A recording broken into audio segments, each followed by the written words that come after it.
Ayan, libre na naman ang ulam natin mga idol. Ito ang tinatawag na pansit dagat.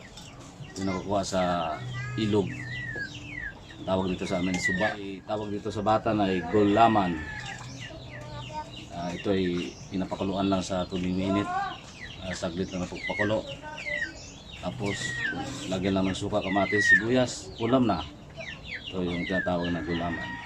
Linisan lang natin to, tapos pakukuluan lang ng init na tubig. Timplahan na natin, ulam na. Yan ang mukha ng gulaman.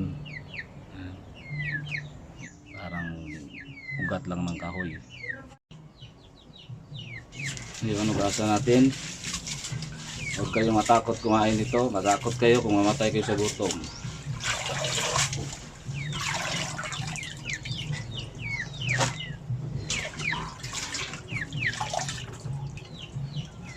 Yan, tapos pakapuluan na.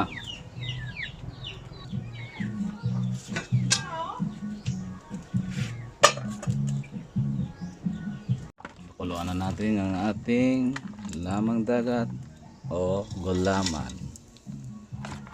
Ano?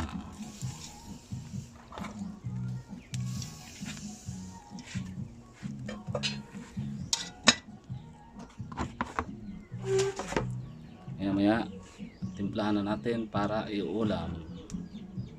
Ito na yung luto nating pansit dagat.